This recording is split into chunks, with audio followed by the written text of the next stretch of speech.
After the same, we'll go over to, I'd like to call to order the executive committee meeting Wednesday, December 17, 2025 at 9 a.m. We'll start off with a roll call. Mr. Hess? Ms. Polk? Present. Mr. Seroy? Ms. Weber? Ms. Parker? Mr. Carrico? Mr. Featherling? Mr. Kirkstra? Mr. Hunter? Ms. Foster? Mr. Ashcraft? Mr. Alexander Hildebrand? Present. Mr. Long? We do have a quorum. Nothing under public comment, no presentation, so we'll move on to the approval of the minutes of November 19th, 2025 meeting. Can I have a motion to approve those minutes? First by Featherling, second Polk. by Polk, and then no discussion on that. All right, we'll do a voice vote. All those in favor say aye. Aye. All those opposed, same sign. Aye. All right, motion carries. Anita will cover legislative, so we'll move on to information systems with Jason Chang with a monthly update.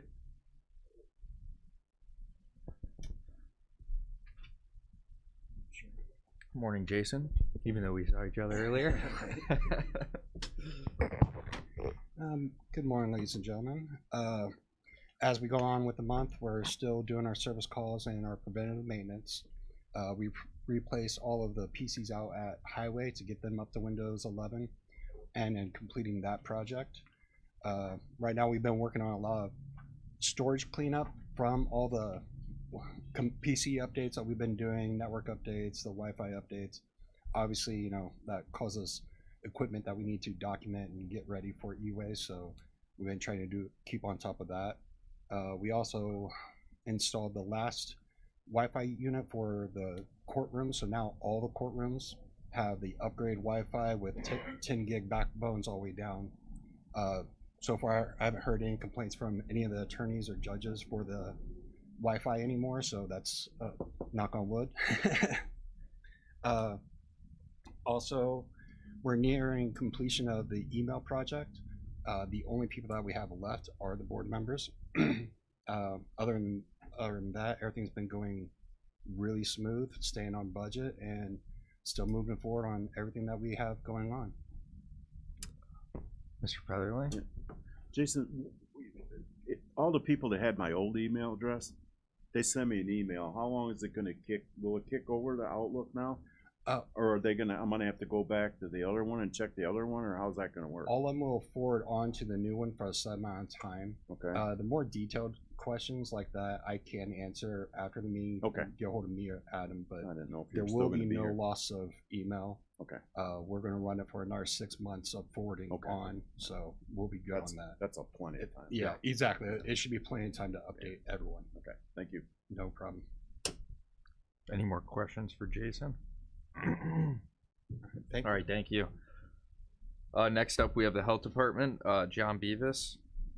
And then can I have a motion to accept and put his report on file? First by Carrico, second by Hunter. And we'll do a voice vote. All those in favor say aye. Aye. All those opposed, same sign. All right, motion carries. Welcome. Good morning. Morning. All right, you should have my report. The only thing that I wanted to add that was not in the report, this happened yesterday then, is I did do an interview with one of the radio stations. Actually, I think what'll happen is it'll get fed out to a bunch of the other stations too if they choose to do anything with it. But they had contacted me in regards to whether or not our area was seeing any increase in the norovirus and or other respiratory illnesses within the community, and the answer ultimately is yes. We are picking up on that. It's a lot different now today compared to COVID, where we were actually, you know, tracking specific numbers on certain things. With the home testing and all that, it's just sort of, unless you go to the hospital or a medical facility and get tested and it's positive, that's the only way those numbers actually get up to, say, for example, CDC. But what we are able to track is, you know, hospital admissions or hospital tracking in regards as to people reporting into the emergency rooms as to what they're coming in for. And we are seeing a lot more cases, an increase then of norovirus, flu, COVID and RSV. Those are typically your most common, and then the cold would be on the backside of that. Those are going to be your common illnesses in the winter, and especially this time of year, because you've got a lot of colleges getting ready to go on break. You've got people coming from warmer weathers back to our weather, which is colder. We're going to be all huddled together with our parties and our reunions and Christmas and the celebrations for that. And anyone who might be contagious is going to be then spreading that on. So exactly. So, you know, I talked about that a little bit, and then basically the reminders are there. If you're sick, you need to stay home, wash your hands. You know, if you're sick and you're the cook, maybe you should hand it off to somebody else and let them do it, those types of things, just to stay safer. Any other questions?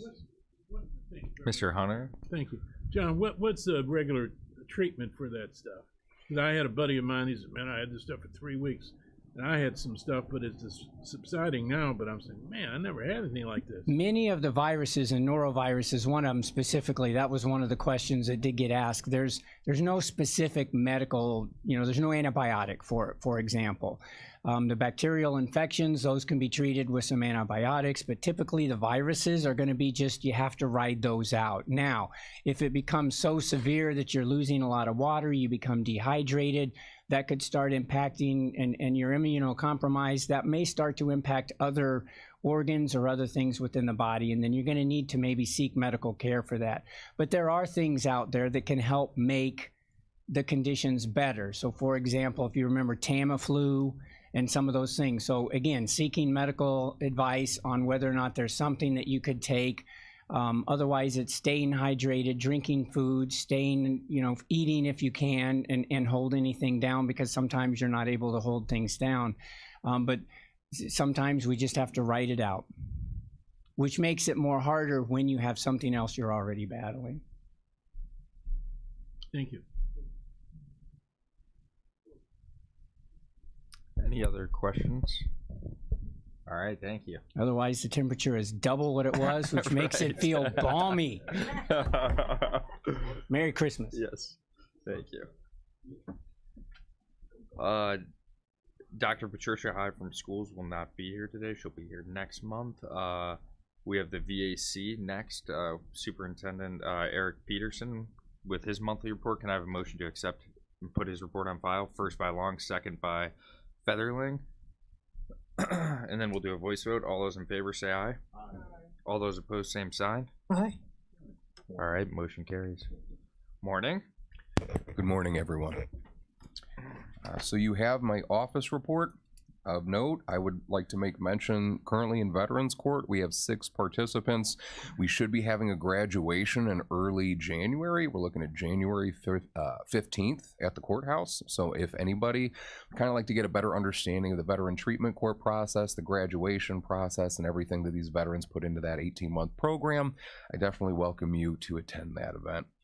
In addition to that, we had a great start to the holiday season as far as donations and some other really good opportunities to better support our veteran community. As I'd mentioned before, Farm to Veteran, a nonprofit out of Manhattan, Illinois, has given us an entire processed cow and 2 freezers. One freezer is located at the Liberty Lodge, the other is located at the Veterans Assistance Commission, so we can provide quality, nutrient-dense food for free through our food pantries for the veteran community, so we're very thankful for that. We've had a lot of other non-perishable foods and other items donated. We've also had a local person, Jennifer Peterson from On the Rocks, actually donated over 20 meals to area veterans around Thanksgiving, to include every single veteran that was residing at the Liberty Lodge, which we really appreciated. Triad Financial also did 20 full turkey dinners that were all delivered to area veterans and their families. Hats, scarves, socks, all sorts of other items that were donated and really helped us out a ton. And we're able to help out our veteran community by passing that on. In addition to that, we met with Jeff Bennett about extending our lease to mirror as closely as possible the Department of Veteran Affairs community-based outpatient clinic, which is in the same building as ours. So again, as I'd mentioned before, as I think everybody here is aware, we are on one side of the hall, and then the community-based outpatient clinic is on the other. We've found a number of benefits as far as how we can improve the overall quality of care for the veteran community, and I believe that the clinic could say the same. So we wanted to ensure that we were going to continue to be in that space to continue to provide those services. So we were able to talk with Jeff Bennett, who spoke with our landlord and was able to give us another 5-year extension of our lease on top of our current lease, which expires in 2027 at $15 a square foot for those 5 years, with a 5-year option after that. So we're very thankful to be able to do that, just trying to be a little proactive if we can. And I've also contacted the state about the disposal of our bus, which I appreciate, again, the county and Ben for the help with that and putting me in communication with the right people. We just haven't been using that bus, and we're also building our relationship with the community-based outpatient clinic, who also has a bus. So it doesn't make sense for us both to have buses. So we're looking at what the process would be to make sure that the bus goes to someone else that could get more use out of it. Accommodate. I would be speculating if I gave you an answer. I could tell you the exact amount. I mean, I know it's like a 20 passenger bus. Something like that. Yeah, it's between 15 to 20 passenger bus. You know, our church is selling our bus, and we're looking for another one. But, you know. I know that the way that we procured it through a grant, there's a specific way we have to go about making sure that it go, like where it goes next. 501c3 or what? I believe so, but that's something I'm working with the state with, but I can make sure I connect with you afterwards, because we've been looking for 4 other organizations that we could possibly transfer that bus to that might be able to get more use out of it, and it's in great working condition. So I'll make sure that I follow up with you on that, Mr. Hunter. Thank you. Thank you. In addition to that, we also started something called Operation Holiday Honor. So we had a Christmas tree over at the mall. We had a total of 55 dog tags on there from area veterans that requested items. A lot of them were clothing or household goods. A couple of veterans asked for laptop computers, which I told them, you can ask for whatever you want. I don't know what's going to be purchased for you, but if that's the item that you need, write it down on a dog tag and put it on the tree. And as of last week, every single one of those 55 tags was gone. So not only is that a message to the veterans that'll be receiving those gifts here in a week, but it's also a message to the veteran community as a whole, so that they understand the true amount of support that they really have from their community, because we weren't expecting that, and that was pretty incredible. High risk, high reward. But in addition to that, over at the Liberty Lodge, we are actually up to 13 veterans now. So we have 1 space left, and there is a veteran on deck that we are going through the process with. So it is my hope before the end of the year that that project will be full. And we're seeing a lot of benefit, again, with the veterans that are there, engaging with local resources like Thresholds down the street for counseling services. We have a chaplain that provides pastoral care at the Liberty Lodge now on Wednesdays. And so we're very thankful that that project has been going the way that it has, and the amount of community members that have been coming out to donate items to the veterans at the Liberty Lodge, buy Christmas presents for the vets at the Liberty Lodge. The Manteno American Legion is bringing them all out for a Christmas dinner on Christmas Day. They have been very overwhelmed over at the Lodge with the amount of support that they've seen from the community this holiday season. In addition to that, the one thing that is not on my office report that was discussed in our meeting minutes agenda, that'll be in our next office report in January, was that when I first took over this position just over a year ago, I understood that there was a lot of opportunity for growth in regard to the relationship, in my opinion, between the Veterans Assistance Commission and the county. And I've been really thankful through my time so far that it seems like that relationship has been building. I've been working closely with other members of the county, to include Steve in finance, the state's attorney's office, Colton, and everybody else that's willing to make sure that we are making the best decisions we can with the information we have. I had been discussing with our commission the needs for a renovation project for the front area of our office. When I first came into this position, I know that it was brought to the county that they wanted to do, the Veterans Assistance Commission, before I was in my current position, wanted to do an expansion project, a fairly large expansion project. And with that expansion project, understandably so, came a laundry list of concerns. Since coming into the position, what I wanted to ensure that we did was we were as efficient and effective with the space that we have. So I've welcomed county board members to come visit, and public in general. to come into our office, see how our office operates. It initially was a sleep study clinic when we moved in. We've done a great job maximizing on the space that we have, but at this point, due to some of the issues that we have with the layout and a lot of the wasted space that's in our current area, our commission has decided, well, excuse me, our staff at the Veterans Assistance Commission came to me with this issue first. We don't have a counter that's ADA compliant for veterans that are in a wheelchair or have mobility issues. There are a lot of storage issues because, again, of all of the amazing donations that we have received, which are all currently in closets that have outpoured into our hallways, because we want to make sure that we have enough items for the veterans that come through our doors, but we also need enough room to keep everything. So through that, what we had discussed was doing a renovation to the front of our office to make sure that we are being as efficient and effective as we can with the space that we have, while providing the space that veterans need to be safe, to understand that whatever they share is confidential, and to just create a good space for them. And so throughout that process, I have learned all of the things that I knew that I didn't know, but also I've been made aware of all of the things that I didn't know.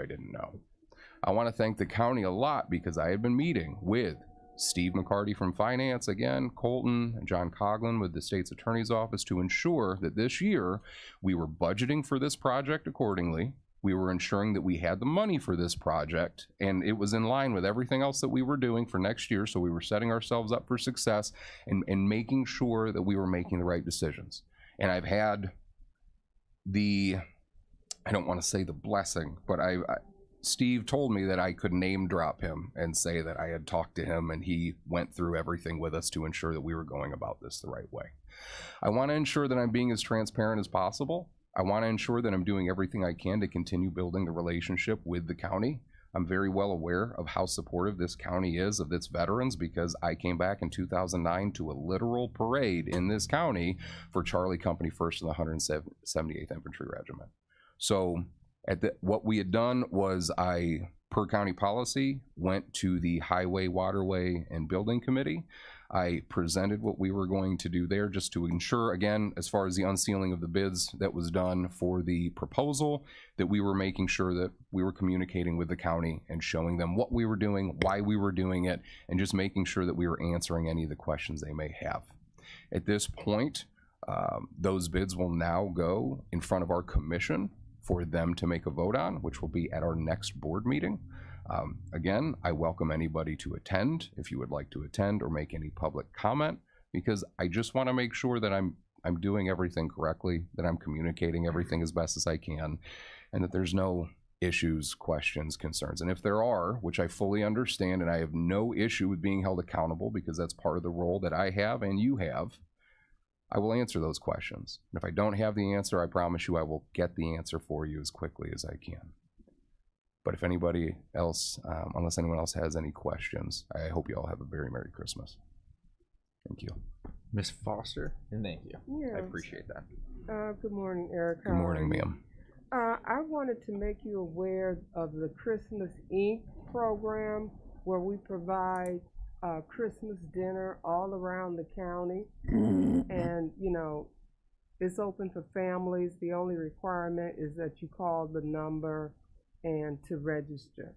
So there will be meals all around the county at different churches or facilities for all families. So, of course, veterans are welcome to come to that. And also, I wanted to ask the question, have you had any contact with the NedVet organization out in Pembroke recently? Not as of recent. I was very thankful to be able to do some stuff with them in the past, especially Dr. Porter. Yeah. But I haven't been able to speak with them recently. No, it is our hope that as our office continues to grow and we have an outreach veteran service officer, that will also be able to directly provide more support to areas like Pembroke and Herscher that are kind of outlying, where some of the veterans there might have transportation issues or things like that. But to answer your question, not as of recently.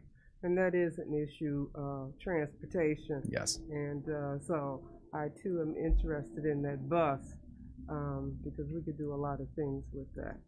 I'll let our mayor know, and he'll reach out to you. Thank you. Thank you. Mr. Chairman, thank you very much. Let me just, Todd and I were just saying that, like, you're heaven sent for your agency, and the articulation, and what's more important is the transparency. The interface with us and let us know what's going on with specificity. We appreciate that. And Thank you. as you mentioned, there was a litany of issues regarding that renovation. It dates back to the former chairman and some of the former board members, and I'm glad you addressed that. Also something you may want to consider is talking with the building trades and see what you may be able to get in terms of donated labor, because they do a lot of different stuff. NICOR has different projects.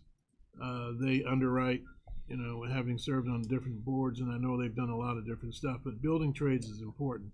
Pat Young, talk to him, and see what they can do, because they donate a lot of different services.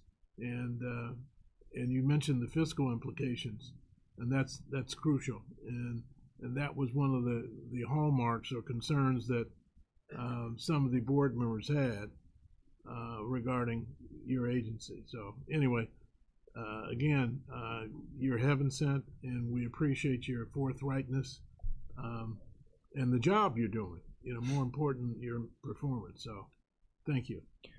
I appreciate the kind words, and thank you for that, Mr. Hunter. And also, I'll tell you, I think it was the last board meeting or the executive meeting or the one before that, you made mention of talking to Senator Joyce's office. Yeah. I also did that. They weren't able to assist with this project, but we are meeting in, I think, April or May to just talk about any potential collaboration in the future. But I wanted to let you know I did follow up with them. What they can do, and let me just tell you, Senator Joyce has been, I'm a Methodist, and I told him I was going to make him an honorary Methodist, Black Methodist at that. But they can direct you. They can direct you to where, they get the money from. They did it for our church, heating, air conditioning, lighting, and stuff like that. And we reap the benefits of his interface and his direction. So when they say they can't, I think they can. They can point you in the right direction. I appreciate that. Thank you very much, Eric. Thank you all. Appreciate it. Merry Christmas. Next up, we have the County Administrator, Anita Speckman, with a monthly update.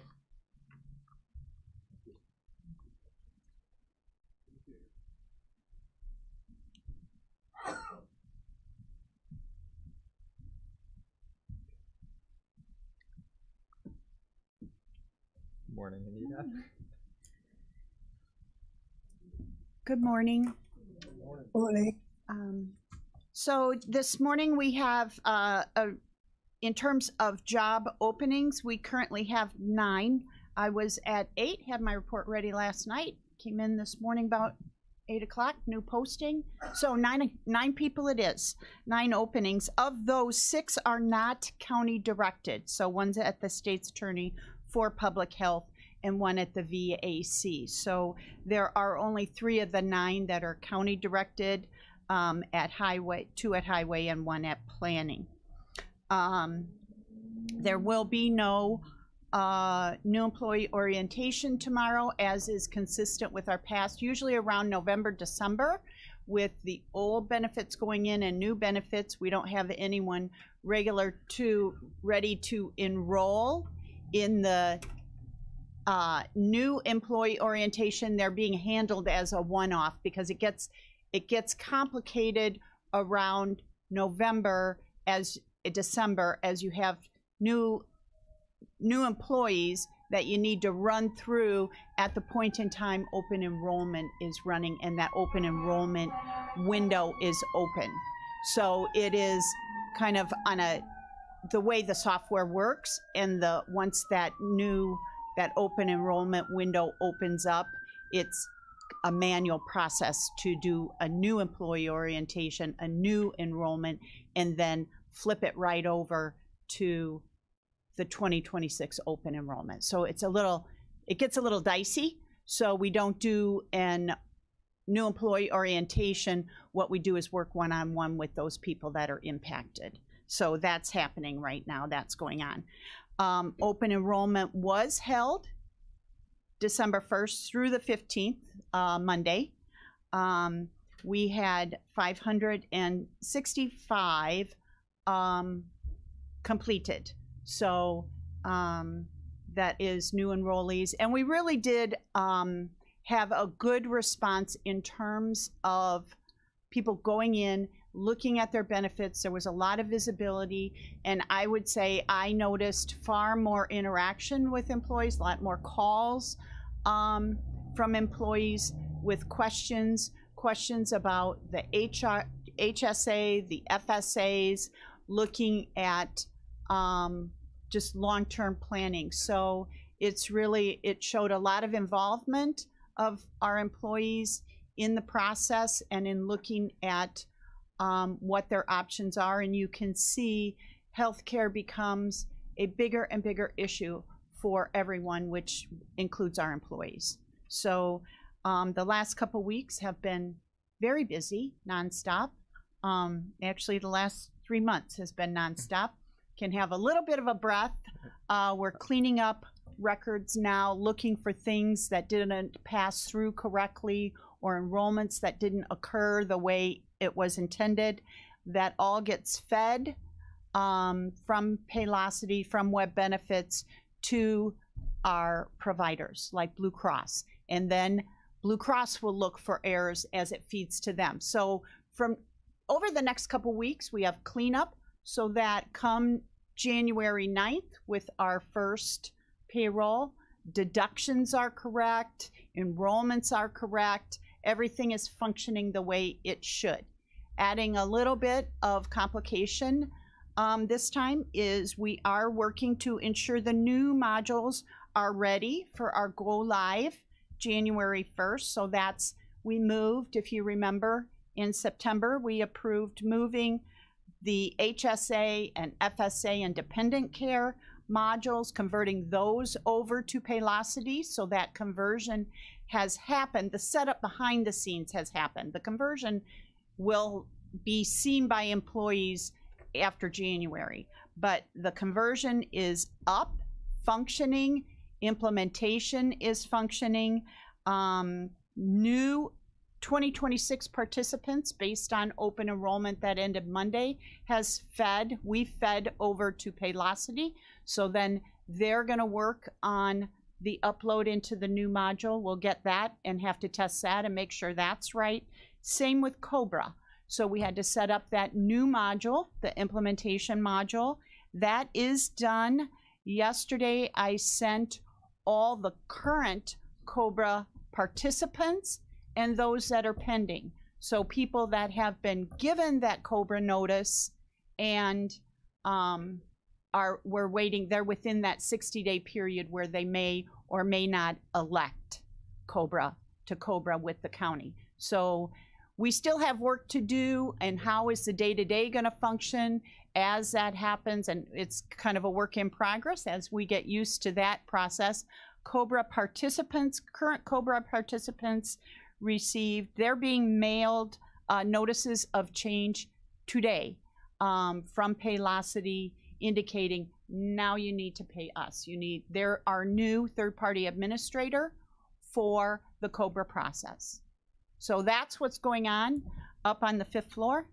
It's busy, little bit of a breath the last couple days. Dan actually was proud of himself for beating me in one day last week, and I said, yeah, I got a breath. I didn't have to be here at some ungodly hour, but it's it's not a contest.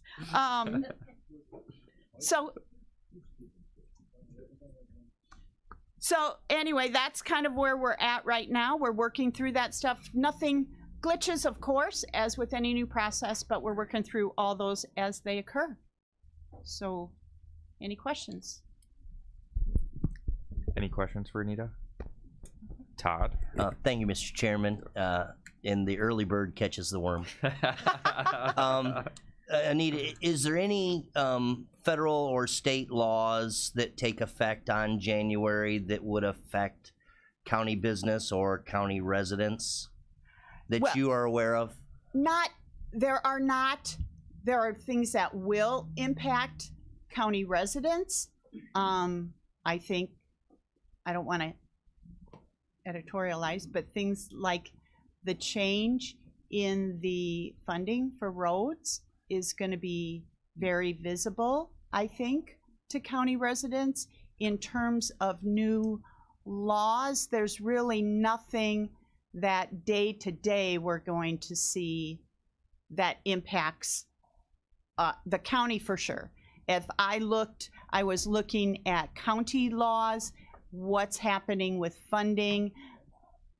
We're not seeing, I haven't gotten anything other than the funding for roads. Okay. Are you referring to the CTA robbing the motor fuel tax fund? Well, that would be, yes. It's Yes, the diversion of the change in funding yeah. of those funds is. Yeah, because where's that money going to come from now when it's already been allocated for that? Now it's going to be allocated for something else. I agree with you 100%. Yeah, so thank you. Merry Christmas to you. Merry Christmas to you and everyone. Thank you. Next up under community services, we have the county assessor's monthly report. Eric Blair is going to come up. And then can I have a motion to accept and put his report on file? First by Long, second by Carrico. We'll do a voice vote. All those in favor say aye. All those opposed, same sign. All right, motion carries. Welcome, Eric. That's right. I didn't want to, monopolize. Good morning, everyone. I have just a few things to go over with you this morning. I didn't want to. This is a really great time of year for me because, and my department, because we are completing a lot of things this week and this month and really getting ready to kick off the next cycle. So there's never really a break. But, I did want to let you know that yesterday we completed Board of Review hearings. All final hearings were held yesterday, the last of the final hearings. Board of Review came in at 8:30, didn't leave until about 4:25.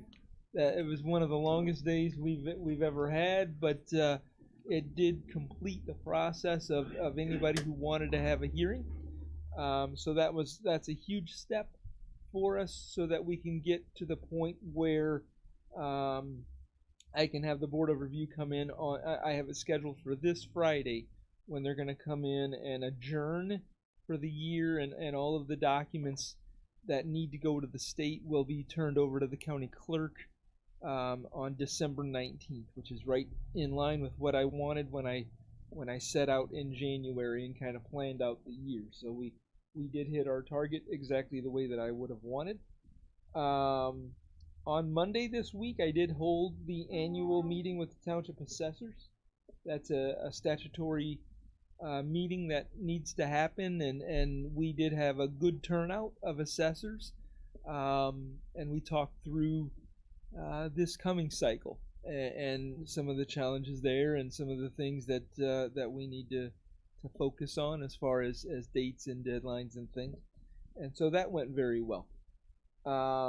What's coming up for us is, just like I said, when I leave this meeting, I need to go downstairs and just make sure that we don't need any final abstract equalization. Now, what would cause that is if we lost a lot of value at Board of Review level. And it's usually, it would take over 1%. We have a $3 billion abstract. 1% of that is 30 million. We usually lose about 4 to 6 million at Board of Review. We did not get an inordinate amount of appeals, so I don't see how we would have lost more than the typical $4 or $5 million in assessed value. So there won't be any need for equalization, but you do pay me to make sure that is the case. So I'm gonna check for you. Then, like I said, on Friday I plan to deliver the final abstract documentation of the county clerk. I have already contacted DevNet, our administrative software company, and set up the new roll for Wednesday, January 7th at 4:30 p.m. That way we can get kicked off to 2026 as soon as possible and get the, we're going to prepare and distribute the assessment books for the township assessors. So I have to kick off to 2026 first. That's going to be on Wednesday, January 7th. On the 8th, we'll come in the morning, update the farmland values and things like that, start generating books probably by either the 9th or Monday the 12th. We'll have everything ready for the townships to start their work for January. So it's all a process that I know that I walked you folks through earlier this year. I think maybe even in January, kind of walked you through the different quarters of the cycle, and this is just kind of showing you how we're ending one year and just beginning the next one right away. With that, I would entertain any questions.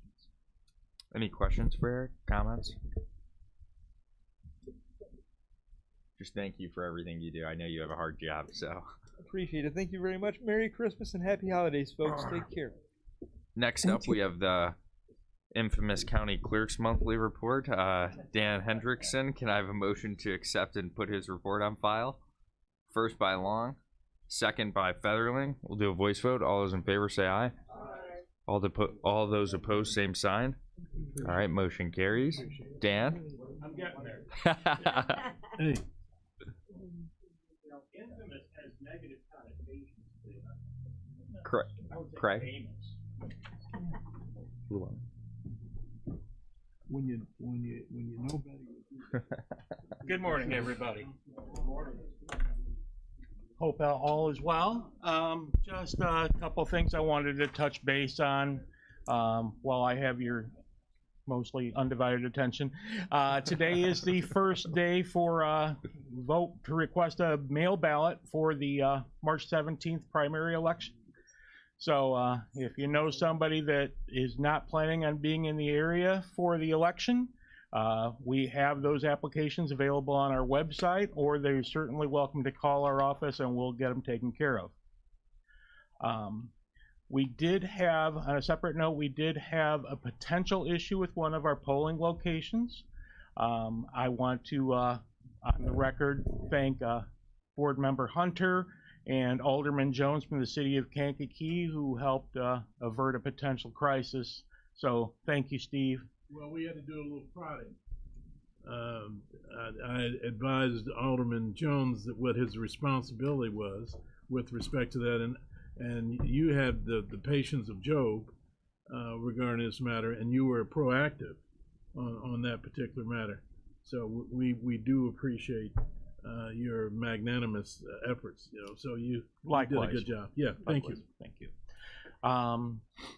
I wanted to congratulate the chairman on his recent engagement. Thank you, thank you. We're all invited to the wedding, right? Well, you know, just so you know, marriage licenses are going up January 1st. I knew that part. You have 2 weeks. So. I don't think we're gonna make that cut. Okay. Well, I might know somebody that might cover your marriage license for you. Eric.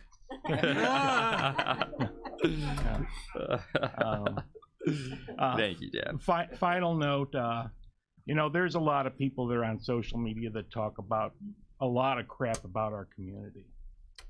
And, you know, those keyboard vipers don't necessarily do a whole lot to improve our community. But over the past month, I was honored to be part of a couple of events. In November, there was an event called Empty Bowls, and Empty Bowls was held at Asbury United Methodist Church, and basically it was to help bring awareness and some fundraising to our homeless community. And I was proud and honored to be a small sponsor of that event. They ended up raising over $12,000 for those that were in need. And couple weeks ago, chairman was there. The Dugan family held their annual toys, packed the bus with toys for our needy kids in the community. And this was the first time that I had participated in it, and it was cold. It was very cold. But all of the electeds helped take part. Our community leaders, Senator Joyce, Representative Haas, were all there, along with several other community members. And I got there. It started at 3 o'clock. I got there about 2:45, and yeah, it was cold then. But there was already people lined up to give toys. So it was awesome to see that opening of the hearts of this community. And I think I got there at 3:15 and half the bus was already full. So yeah. That just goes to show. When they wrapped up at 6 o'clock? Yeah, I left I had another obligation. It was 7 o'clock. That bus, you could not have put a passenger in there.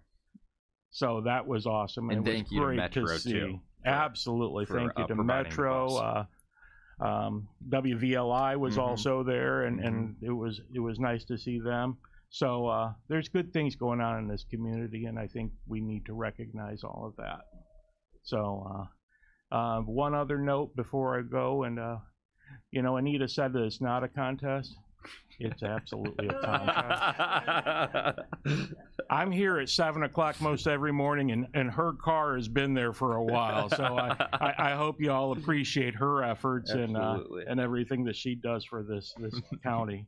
So I don't have anything else. If anybody's got any questions, I'll be happy to answer them. Any questions for Dad? If not, I wish you all a Merry Christmas, Happy New Year. Thank you very much, Dan.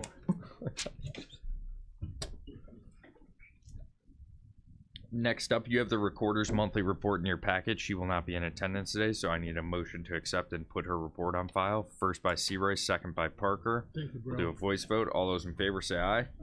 All those opposed, same side. All right, motion carries. Then we have Tinker Parker with an AWAC update. Okay. Thank you, Mr. Chairman. I agree with Dan. Our community is very giving. A lot of the churches had the same tags up on trees, and a community giving as much as we can as far as helping other families and children. It has been outstanding in this community. And again, I think I mentioned at the day of the county board meeting that there's another population that sometimes we forget, and that is our, I don't want to call them animals or pets, but our furry family that we have, and some do not have homes. Fortunately for our animal control, they've done a wonderful job, and they have tags up on the wall that you can choose along with a picture, and you can buy a gift for one of the animals, pets, furry friends. I don't want to say animals, they're wonderful, that you can go out and do a little shopping, and then you can take that gift to animal control, and you get to meet your furry friend.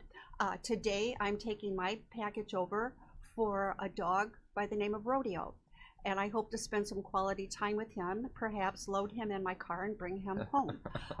Maybe. My house is filled right now with furry friends. So I encourage all of you, and I know that some of us have already been there, but please just go over to Animal Control and take a tag. It doesn't take long, and it doesn't cost that much money to make one little furry friend happy. So I encourage that. And also, cold weather, make sure that the water bowls are not freezing. Make sure that you do have a warm place. I have several staying in one of my houses outside that is like a nice 60 degrees filled with straw, and they're very happy there, and they're well fed, and now they're coming in the house to eat, to keep warm. So, and that's okay with me because they need a little warmth and a little love. So just take a moment and think about them today. Thank you, Tinker. That's my public service announcement for the day. I love it. We love it every month. That is great. Next up under administrative, we have Appointments, reappointments, and resignations. We have the reappointment of Jason Munyon to the Moments Pembroke Drainage District Number 1, appointment of Brian Jansen to the Raymond Drainage District Number 1, and appointment of Eric Cavender to the Will Kankakee Regional Development Authority. Can I have a motion to combine and approve those? First by Hunter, second by Long. Any discussion on those? All right, we'll do a voice vote. All those in favor say aye. Aye. All those opposed, same sign. Motion carries. Next up, we have openings. We have one opening on the Kankakee County or Kankakee Housing Authority, 2 openings on the Farmland Assessment Review Committee, 1 opening on the Regional Planning Commission, 1 opening on the BM Lewis Drainage District, 1 opening on the Clausen Park Drainage District, 1 opening on the Mantino Drainage District Number 3, 1 opening on the Moments and Yellowhead Drainage District Number 1. So that's it for openings. Yes. Is there location requirements on that regional planning commission? Is it somebody from any particular area? Because I know sometimes Dell likes to get them. Yes, and I believe there's 2 board members that could be on it. Correct me if I'm wrong. 2 board members can be on it. No restrictions. Okay. Other than just 2 board members on it. So. Thank you. People need to know that. Yes, I agree with that. Other than that, that's all the openings. Anything under old business? Any new business? New business? Yes. Miss Polk, I'll go with Miss Polk first. Okay, I just wanted to let everybody know tickets are ready for the Dr. Martin Luther King Prayer Breakfast. It's going to be held on the 19th of January. ONU at 8 o'clock, and they're $40. Thank you very much, Dr. Polk. Mr. Hunter? Did you? Oh yeah, just want to mention something. You know, my dad always taught me, you know, when you know better, you do better. And I don't mean to monopolize, you know, comments here, but you know, some folks just sit here like bumps on a log, candidly. But you got to pose questions to our department heads and officials in the county, because when people ask us in the community what's going on, you know better, because the expertise and the roles and responsibilities of our department heads and our officials, they provide that information to us, and we're able to give specific responses to our constituents of the 106,000 people in the county. Just wanted to mention also, the Christmas Day Inc. has 10 sites throughout the county, free meals, gratis, prizes, entertainment, etc. You know, because a lot of folks have lost their loved ones during the year, and they're at home missing those individuals and don't have things to do. And this is a good opportunity for our citizens to go to those 10 sites free of charge. And a lot of you guys help out with different stuff.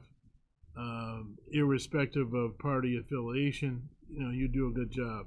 I just want to mention something also, that Eric Cavender is one of has new roles with the county, and is doing a hell of a job. And you guys chose him, Chairman, to do that. And I think it was an asset for him to fill in some of the gaps in terms of some of the responsibilities for the county, and he has really done a really good job in terms of providing information to us and taking on some of the new responsibilities. And I like to, for the future, I know we have all these different individuals who make reports.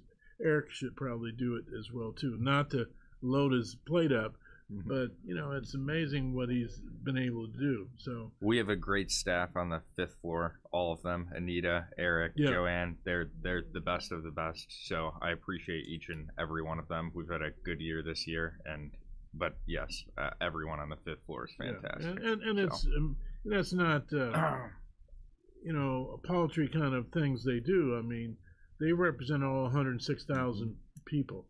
And I see, Chairman, that you have meshed, you know, all those responsibilities, and you've taken your new role in earnest. Thank you. And, I appreciate you know, that. No, it's, you know, I always, you know, Hunter always says facts and data don't lie. So, you know, I like that too. Yeah, that's right. what I live by. Curtis does too. Yes. You know, and Chris does.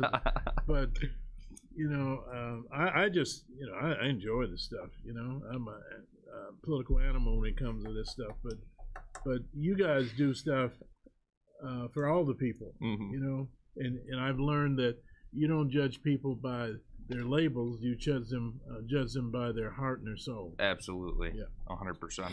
And like Craig just said, on the 5th floor, they're all problem solvers, right? You give them something, that the problem's solved. There's an instant, you know, receptiveness by each and every one of them, and they do their jobs exceptionally well. So, like I said before, I appreciate each and every one of them. So, thank you. With that, motion to adjourn by Mr. Hess, second by Carrico. He had his hand up first. All right. All those in favor say aye. All those opposed, same sign.